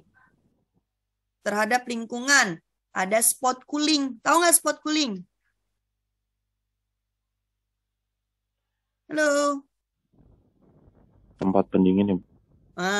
Tempat dingin ya. Kalau misalnya udah dari panas nih, biasanya di pabrik itu dia misalnya kerja nih berapa jam dia di situ tempat panas, nanti ada spot cooling nih, ada satu ruangan yang ada AC-nya, atau memang dia dingin, tempatnya dingin, satu ruangan dingin, jadi habis dari panas itu dia istirahat tuh untuk menyesuaikan tubuhnya biar dia jangan panas terus, karena kalau panas terus nih bisa menyebabkan heat stroke atau tekanan panas, bisa menyebabkan pembuluh darahnya pecah ya teman-teman ya, tekanan panas tuh kalau terlalu panas gitu ya, perlu teman-teman ketahui. Dan ada juga ventilasi, itu untuk pengaturan biasanya di produksi atau di tempat kerja yang memang ada panas. Nanti kita lihat ada cross ventilation, ada natural draft, metal shielding ya, untuk menghalangi panas ya dengan baja, pengaturan waktu kerja, pemasang pendingin udara. Nah, tadi salah satunya juga itu dipasang pendingin udara, atau nanti dia bikin satu ruangan yang untuk khusus dingin. Ada pengendalian dari jarak jauh, misalnya mengatur suhunya, ada biasanya gimana supaya suhu itu tidak terlalu panas, atau memang kalaupun panas nanti dikendalikan. Personal protective itu adalah APD yang terakhir, menjadi pilihan terakhir. Nah, ini misalnya engineering controlnya seperti apa? Ada pengendalian teknik untuk mengurangi kecepatan metabolisme, mengurangi proses panas, pelepasan uap air, pelindungan sumber panas, menurunkan suhu udara, kelembaban udara, dan suhu radiasi diatur. Local and general exhaust ventilation. Nah, penting nih exhaust. Kalau di pabrik-pabrik biasanya di atas tuh ada tuh yang muter-muter teman-teman. Itu kayak di luar ya. Kalau teman-teman bisa lihat misalnya pabrik gede, terus di atasnya ada kayak baling-baling puter gitu, ada banyak. Nah, itu salah satu exhaust-nya untuk mengeluarkan udara panas dari workshop bekerjanya itu, tempat dia bekerja. Itu biasanya kan keluar tuh, jadi ada ventilasinya cepat. Menutup sumber panas, ditutup sumber panasnya, misalnya dihalangi dengan apa, tetapi tetap biasanya ada sumber panas. Nah, ini kayak gini nih teman-teman, lihat ya, gambarnya seperti ini. Nah, nih misalnya ya, cool air ya, nih ada udara, dibikin jaringan di atasnya. Jadi teman-teman yang bekerja atau rekan-rekan kerja itu masih dapat udara dingin gitu. Nah, ini exhaust dari atas kalau atau enggak ini AC sentral juga bisa ya digunakan itu. Jadi udara masuk, udara keluar, ada sirkulasi. Atau dia membuat seperti ini nih. Nah, ini kan kayak proses ngelas atau apa, dibikin ini untuk nyedot udaranya dikeluarkan. Ya. Nah, diproses udaranya dikeluarkan. Atau nih, teman-teman bisa lihat ya, dia ada di ngelas tapi langsung disedot sama pipa ini untuk membuang dari udara panasnya. Jadi udara panasnya tidak berkumpul di area dia tempat bekerja. Ya. Itu salah satu engineering control. Jadi dia secara engineering, dia secara maksudnya secara engineer dia mendesain dari tempat kerjanya agar panasnya tadi bisa dibuang keluar ya. Nah, ini kalau administrative control itu melalui pendidikan dan pelatihan secara periodik, membuat instruksi verbal dan tertulis yang jelas tentang heat stress termasuk gejalanya. Nah, kita jadi tahu nih dia termasuk heat stress atau tidak. Terus, nah, pemeriksaan kesehatan juga penting. Dan juga pengendalian cairan dan elektrolit. Misalnya menganjurkan minum. Nah, teman-teman, kalau tempat kerjanya panas, berarti tempat minum atau fasilitas untuk minum, untuk ke toilet, nah itu harus disediakan tidak jauh dari tempat rekan-rekan yang bekerja di situ, seperti itu. Dan pengaturan lamanya kerja dan istirahat, izin kerja untuk pembatasan pajanan panas. Tadi ada yang spot cooling tadi ya, misalnya dia udah kerja berapa jam, nah dia juga harus membiasakan juga jangan terlalu panas, terus juga dia istirahat sejenak, misalnya berapa jam. Biasanya di pabrik kan itu ada nanti ada bunyi bel tuh untuk break berapa menit. Nah, dia masuk tuh ke ruangan itu istirahat sebentar. Nanti bunyi lagi tuh bel untuk dia kerja lagi ya. Nah, mulai kerja lagi gitu. Jadi pengaturan kerja itu secara administratif kontrol. Jadi kita biasa kalau pengendalian K3 teman-teman harus tahu apa saja sih pengendalian. Coba Nuri, pengendalian K3 itu ada apa? Ada berapa? Mulai dari Ayo, engineering, kontrol. Administratif, kontrol. Terus? Ayo. Substitusi. Pertama, eliminasi, buang sumbernya. Bisa nggak dibuang? Substitusi, ganti. Terus engineering kontrol, administratif kontrol. Terakhir baru APD. Nah, kita kalau bicara pengendalian tuh ada 5. Teman-teman harus tahu nih kalau orang K3. Kalau teman-teman bilang K3, teman-teman harus tahu. Kalau ada sumber bahaya, udah belajar Menris belum? Manajemen resiko sudah masuk teman-teman? Sudah, Bu. Sudah ya? Bu. Nah, biasanya kita akan bicara kalau untuk pengendalian itu ada di manajemen resiko sama higien industri. Itu nggak akan lepas, jadi teman-teman harus tahu dari 5 itu.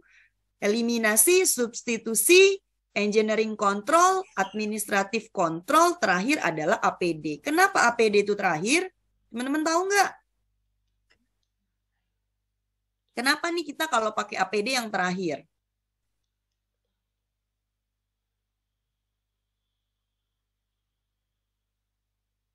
Kayaknya ibu nggak ngelihat siapa yang biasanya ada ya. Hari ini yang nggak masuk siapa? Alhamdulillah masuk semua, Bu. Masuk semua ya? Ya. Oke, bagus. Terus sih, siapa yang mau ibu tanya ya? Kenapa APD terakhir?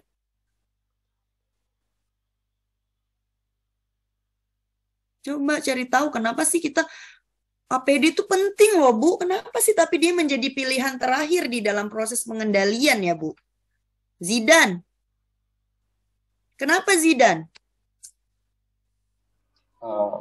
Karena APD pengaplikasiannya lebih mudah daripada yang eliminasi, substitusi, engineering kontrol. Kenapa APD lebih apa? Pengaplikasiannya lebih mudah, Bu. Lebih mudah? Gimana menurut, sebentar. Gimana menurut Ardi? Ardi, kenapa sih APD yang terakhir? Ardi lagi diskusi sama siapa tuh?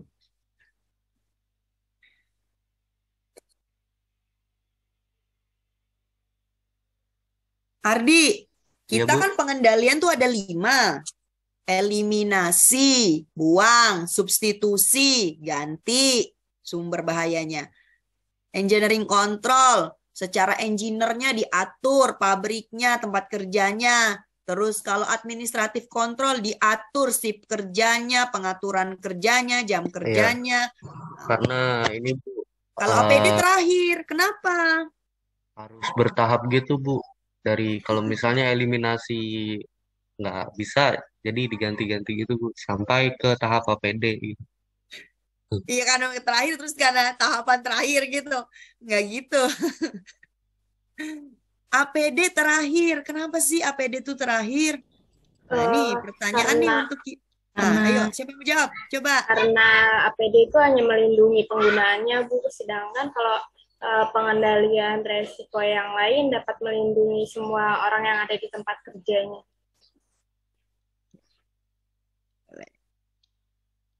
Mau dijawab apa untuk PR aja ya? Belum tepat sih. Sedikit lagi. Ayo, siapa yang? Irsat, coba Sat. Gimana? Irsat.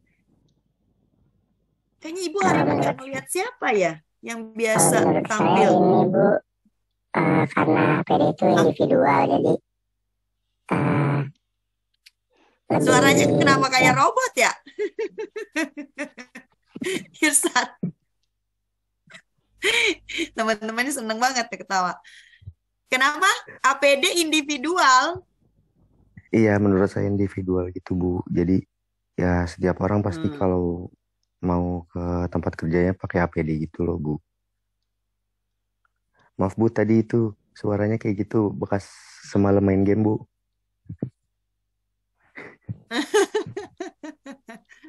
Oke, makanya kalau mau masuk kuliah Ibu jangan begadang, ngantuk. Oke. Nih ya, teman-teman kan K3. Nih Ibu kasih keyword dari kenapa sih APD itu yang terakhir. Ini teman-teman catat dan teman-teman harus ingat. Nanti kalau Ibu tanya lagi masih lupa, bener-bener deh.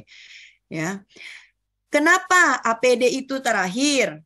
Nah, stop sharing dulu. Coba Ibu mau lihat muka-mukanya ini.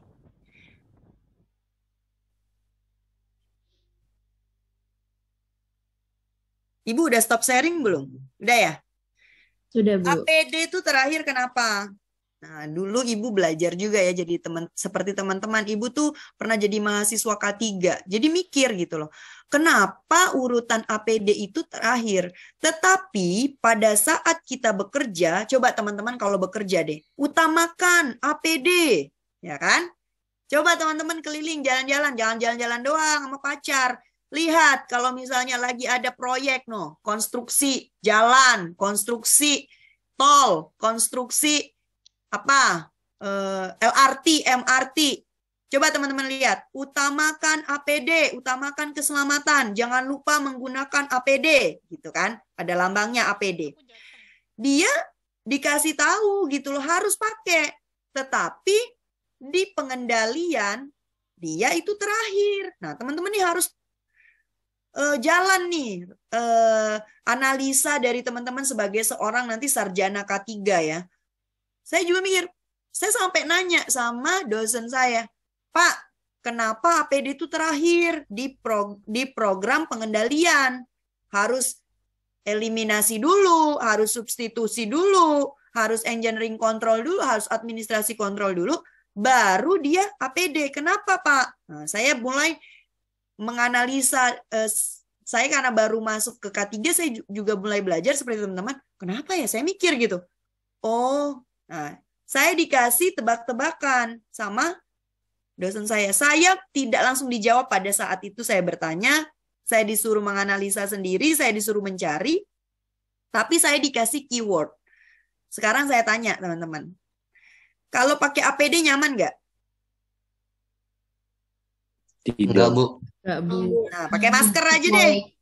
Pakai masker, ngap nggak? Ngap, Bu. Ngap ya? Lengkap, Bu. Nggak nyaman ya? Nah, APD itu, apalagi misalnya orang bekerja di ketinggian, dia harus pakai tali temali yang banyak, gitu kan? Atau misalnya yang gampang deh, selama COVID, perawat, dokter, tenaga kesehatan, dia harus pakai, apa namanya? Hazmat, Bu. Hazmat. Nah, itu nyaman nggak menurut teman-teman? Enggak, Bu. Gerah, panas. Gerah. Dan itu sifatnya individual ya. Tadi benar juga APD individual. Tetapi alasan yang paling tepat kenapa APD itu terakhir, karena APD itu tidak nyaman, membuat pekerja tidak nyaman. Sehingga itu masuk pengendalian di terakhir. Tetapi karena setiap tempat kerja itu bahaya, itu tidak bisa dieliminasi, walaupun sudah diganti peralatan yang lebih aman, tetap aja bahaya itu ada, sehingga APD itu wajib. Walaupun pilihan terakhir, tetap wajib. Hukumnya wajib itu bukan sunnah. Wajib itu berarti harus dipakai, walaupun tidak nyaman. Nah, jadi teman-teman sekarang udah mulai tahu ya, kenapa APD itu tidak menjadi pilihan pertama. Karena apa? Tidak nyaman, Bu. Nah, tidak nyaman. Apalagi dia yang tadi, baju yang tadi nih. Coba Ibu share lagi. Oke nih. Coba teman-teman lihat. Kalau teman-teman bekerja aja udah ribet sama kerjaan. Maksudnya udah banyak banget yang harus dilaksanakan. Misalnya dia pembakaran atau melting atau apa ya. Dia kan udah harus bergerak sana-sini. Kebayang nggak riwehnya dia pakaian seperti robot seperti ini, terus harus bekerja, tingkat kenyamanannya pasti sangat tidak nyaman. Nah, itulah kenapa APD itu adalah masuk ke dalam pilihan terakhir dari sistem pengendalian K3, sistem pengendalian bahaya. Oke, sampai di sini sudah jelas belum?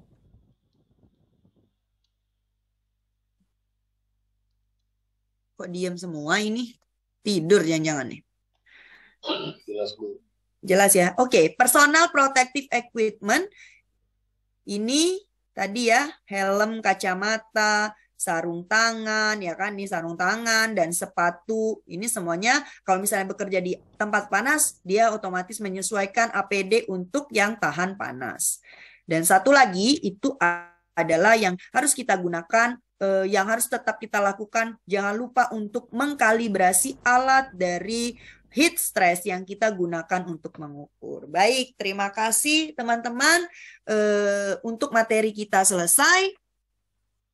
Apakah teman-teman perlu menonton video dari pengukuran iklim kerja? Perlu atau tidak? Boleh, Bu. Perlu. Perlu banget atau perlu aja? Perlu banget. Perlu banget. Boleh, Oke, Bu. baik. Kalau teman-teman memang mau, saya coba putarkan bagaimana cara mengukur dari ISBB. Sebentar. Sebentar.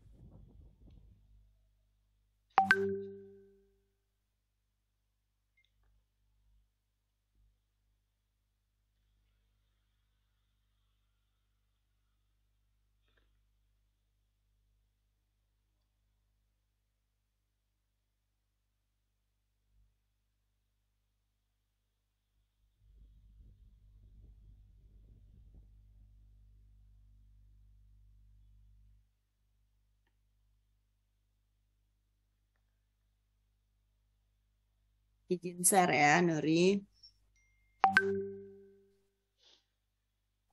Suaranya ada nggak? Enggak ada, Bu. Sudah ada, Bu. Kalau Zoom nih suka nggak ada suara loh, heran Ibu. Itu kayaknya belum disetting deh Bu yang buat Iya. share audionya. Nah, ini dia mengcek kondisi alat dan baterai. Tapi tayangannya muncul ya? Tayangannya muncul, Bu. Oke, Jadi kalau baik. Nah, video ini itu dia ada ngecek settingan. alat dan baterai. Sebelum dilakukan alatnya, itu kita harus mengkalibrasi dari sensor. Nah, kalau kalibrasi sensor, yang atas ditarik. Nah, bautnya dibuka. Nah, di dalam heat stress itu ada namanya sensor ya, teman-teman. Nah, sensor itu nanti dia dikalibrasi. Nah, ada probe standarnya untuk ya seperti kalibrasi internal gitulah ya. Untuk mengecek nih alat ready atau masih bagus atau enggak untuk kita gunakan.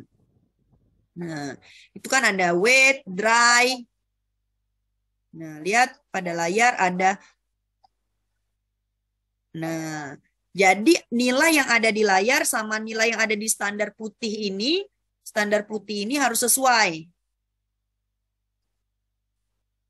Penyimpangannya, jika dia tidak boleh penyimpangannya lebih dari 5% agar setnya Nah, setelah dilakukan settingan dan menyesuaikan dengan ada di situ probe standarnya, baru dicatat di buku pemakaian alat, baru alat ini bisa digunakan.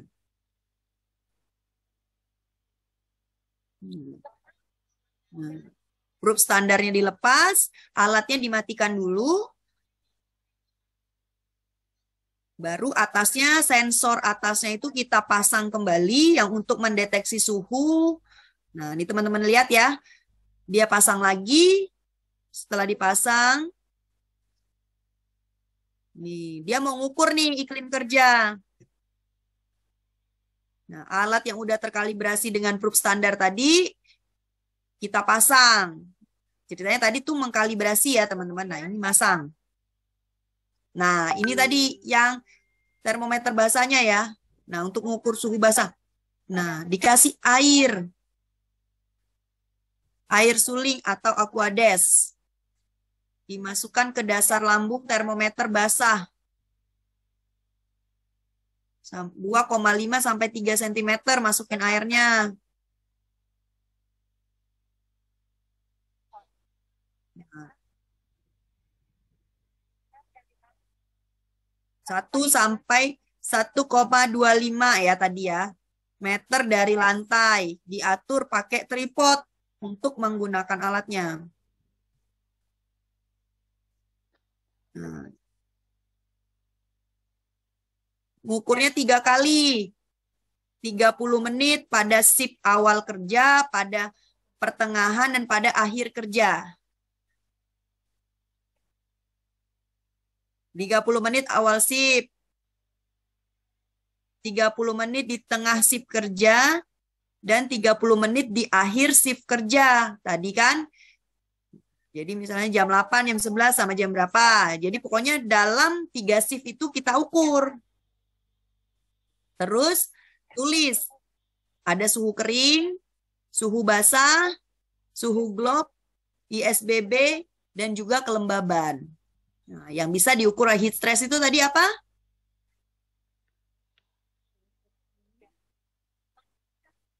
Nah, sudah selesai ngukur, dicatat, baru nanti dihitung.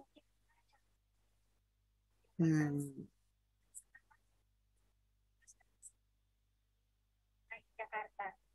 Sekian dan terima kasih. Oke. Karena Zoom itu suka nggak ada suaranya, tapi tadi cukup jelas nggak videonya? Jelas, Bu, Bu. kayaknya Cukup belum jelas. di setting deh Bu audionya Bu. Ya, ada settingannya gitu, Bu. Di mana? Coba Ibu kalau share screen kan di pojok kiri bawah ada share sound-nya tuh Bu. Nah itunya di Mana? checklist dulu. Mini player. Mana sih? Skip video. Yang mana? Yang Kalau pas mana? lagi share screen-nya, Bu. Hah? Kalau pas lagi share screen. Share screen dulu. Iya, Coba. Terus ngapain? nanti di pojok kiri bawahnya, Bu. Ini. Di pojok kiri bawah. Ini. Biasanya. Video setting. Wah, nggak kelihatan. Ini Ibu udah share Bukan screen Bu, loh. bukan Bu. Itu kan kalau mau di zoom, Ibu off share screen dulu deh Bu. Stop. Stop share screen dulu. Nah terus Oke. kayak mau share screen ulang kan Bu, ada kayak select yang ada tulisan screen, terus sebelahnya ada whiteboard, terus ada iPhone gitu-gitu ya. Mana sih? Sebelum di share screen. Kan ada share. Ada share, ada whiteboard nggak Bu sebelahnya? Oh, share sound juga. Diklik Ya, dulu itu ya. dicentang dulu Bu. Ya udah, oke. Jadi Betul, kalian mau Ibu. nonton video yang mana? Yang mana aja Bu?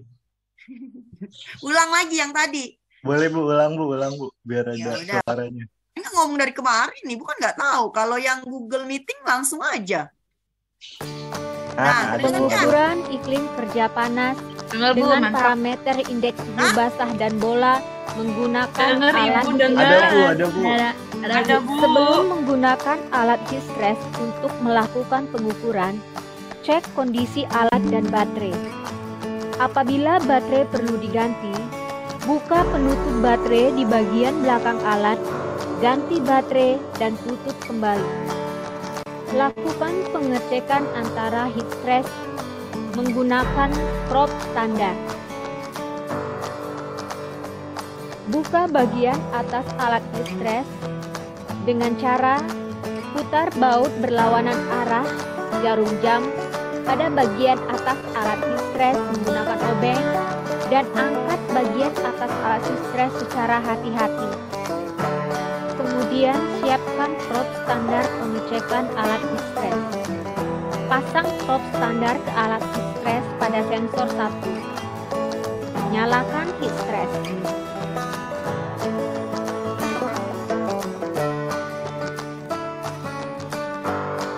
Cek nilai pembacaan pada layar, kemudian bandingkan dengan nilai yang ada pada standar. Penyimpangan yang didapat harus lebih kecil dari 5%. Jika penyimpangan lebih besar dari 5%, maka alat akan di-set ulang. Kemudian, catat hasil pembacaan pada form buku riwayat alat.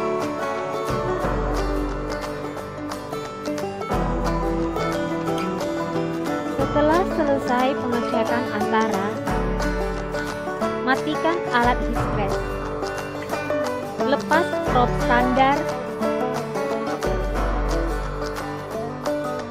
dan pasang kembali bagian atas alat heat stress dengan hati-hati.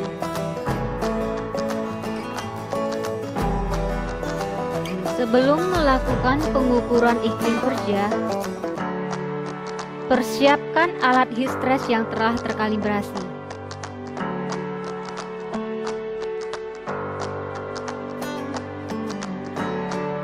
Kemudian buka penutup kain kasa. Rendam kain kasa putih pada termometer suhu alami dengan air suling, di mana jarak antara dasar lambung termometer dan permukaan tempat air 2,5 sampai 3 cm. Letakkan alat filters pada titik pengukuran menggunakan tripod dan atur ketinggian 1 meter dari lantai sampai dengan lambung termometer. Paparkan alat heat stress pada titik pengukuran selama 30 menit. Kemudian lakukan pembacaan. Waktu pengukuran dilakukan sebanyak 3 kali dalam 8 jam kerja.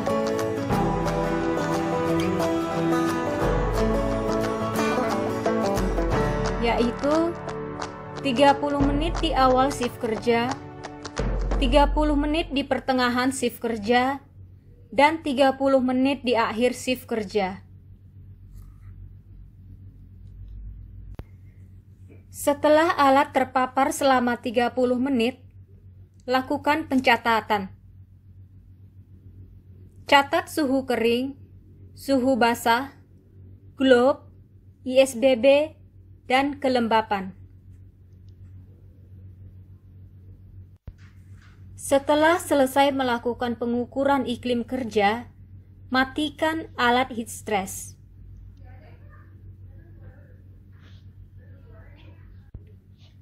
Demikianlah cara pengukuran iklim kerja panas yang dilaksanakan oleh Pusat Hiperkes dan Keselamatan Kerja Pemprov DKI Jakarta. Sekian dan terima kasih.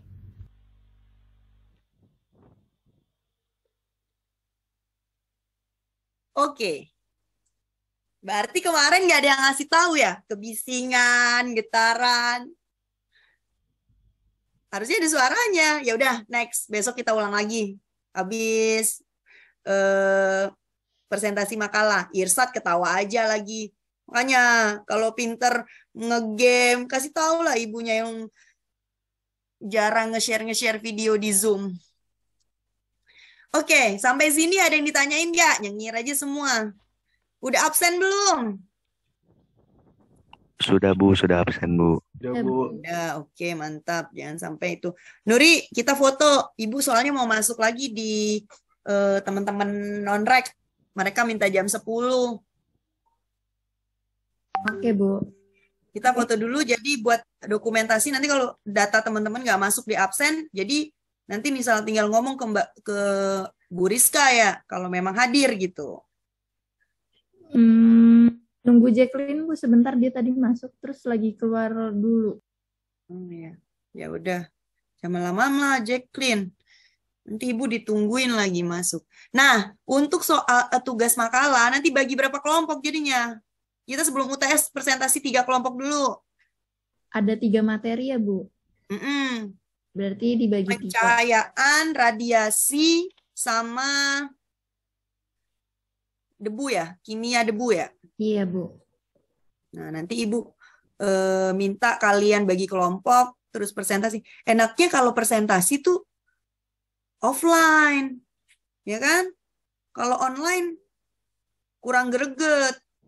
Nanti banyak yang alasan ke WC lah, ke toilet lah, yang belum mandi lah, baru bangun. Jelas. Bu, tapi kalau offline jam 8 juga Bu. Ya terserah. Makanya teman-teman bisanya jam berapa gitu. Nah, kalau offline kita jam berapa bagusnya? Siang sih Bu. Gimana teman-teman yang lain? Yaudah foto dulu deh, cepetan. Tan, Ya, Jacqueline foto udah dulu muncul aja, tuh, Bu. ntar hilang lagi. Ya, foto dulu ya, Bu. Yang mau Oke, gaya.